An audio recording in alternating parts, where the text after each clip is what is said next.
Você já ouviu falar da história bíblica em que duas filhas tiveram um relacionamento com o próprio pai? Essa narrativa chocante não só gerou descendências, mas também deixou marcas que ecoam até os dias de hoje, influenciando relações e conflitos que vemos no mundo atual. Bem-vindos ao canal Enoque, onde exploramos as histórias fascinantes da Bíblia. Hoje, vamos desvendar o que aconteceu com Ló e sua família e o que isso significa para nós hoje. Vamos começar. Ló era sobrinho de Abraão, um homem justo que vivia em Sodoma, uma cidade conhecida por sua imoralidade e pecado. Sodoma e Gomorra são duas cidades mencionadas na Bíblia, principalmente no livro de Gênesis, que se tornaram símbolos de pecado, imoralidade e da consequente ira divina. Essas cidades eram conhecidas por sua extrema depravação moral e social, o que levou à sua destruição por Deus. A Bíblia descreve Sodoma e Gomorra como cidades marcadas por graves pecados. Em Gênesis 18:20, Deus diz: "O clamor contra Sodoma e Gomorra é grande, e o seu pecado é muito grave." Entre os pecados estavam a violência, a injustiça social, a falta de hospitalidade e, especialmente, a imoralidade sexual. Em Gênesis 19, vemos um exemplo claro dessa depravação quando os homens da cidade cercam a casa de Ló e exigem que ele entregue os visitantes, que eram anjos, para que possam abusar dele sexualmente. A cidade era um lugar onde o mal prevalecia. Em Ezequiel 16, 49 a 50, o profeta descreve os pecados de Sodoma. "Eis que esta foi a iniquidade de Sodoma, tua irmã. Soberba, fartura de pão e próspera tranquilidade teve ela e suas filhas, mas nunca amparou o pobre e o necessitado. Tornaram-se soberbas e fizeram coisas abomináveis diante de mim, pelo que as removi quando vi isso."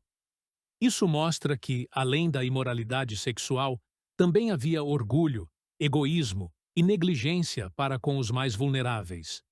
Por causa de seus pecados, Deus decidiu destruir Sodoma e Gomorra. No entanto, antes de agir, ele enviou 2 anjos para resgatar Ló e sua família, que eram os únicos justos na cidade. Os anjos instruem Ló e sua família a fugir para as montanhas e não olharem para trás. Eles também alertam que, se pararem ou olharem para trás, serão destruídos.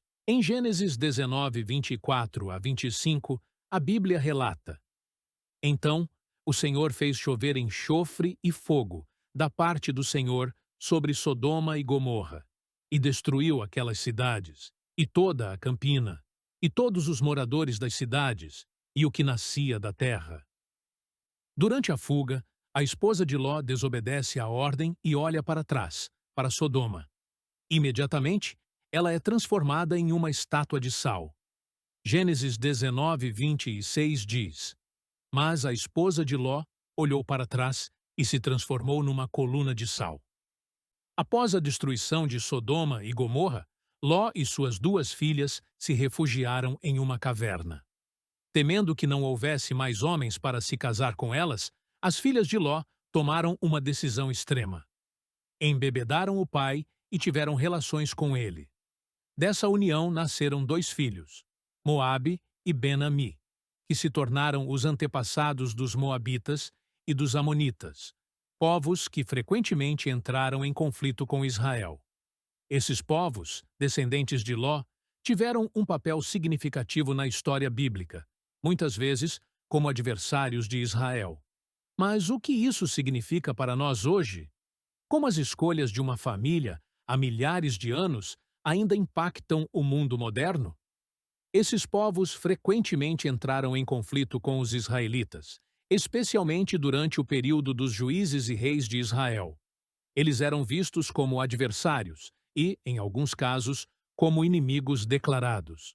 O território dos Moabitas ficava a leste de Israel, na região central da Jordânia atual, entre os rios Arnon e Zered. Eles eram conhecidos por habitar uma área montanhosa, com o Monte Nebo sendo um local famoso entre eles. Os amonitas ocupavam a região ao norte de Moabe, mais ou menos onde fica a cidade de Amã, a capital da Jordânia. Esse território era mais ao norte da Jordânia, perto do rio Jaboque. A nação dos Moabitas desapareceu como entidade política distinta após várias conquistas e dominações, como pelas forças de Israel, Babilônia e, mais tarde, pelo Império Romano. Não existe um grupo identificado especificamente como Moabita nos dias atuais. No entanto, a região onde os Moabitas viveram é atualmente parte da Jordânia, e os habitantes modernos dessa região, que são principalmente árabes jordanianos, podem ser vistos como os sucessores territoriais, mas não têm uma identidade moabita direta. Da mesma forma, os amonitas foram derrotados por diversas civilizações antigas e desapareceram como um povo distinto. A região que ocupavam, também na Jordânia, hoje é habitada pelos árabes jordanianos, com a cidade de Amã, capital da Jordânia, estando localizada no antigo território amonita. Não há um povo moderno conhecido especificamente como amonita. A correlação entre os moabitas e amonitas e os conflitos em Israel, hoje, é mais histórica e simbólica do que direta. No entanto, é possível traçar paralelos entre as tensões antigas e os conflitos modernos na região, especialmente considerando a longa história de disputas territoriais, culturais e religiosas no Oriente Médio, assim como os moabitas e amonitas disputavam terras com Israel no passado. Os conflitos modernos na região frequentemente envolvem disputas territoriais, como as relacionadas à Cisjordânia, Gaza e Jerusalém.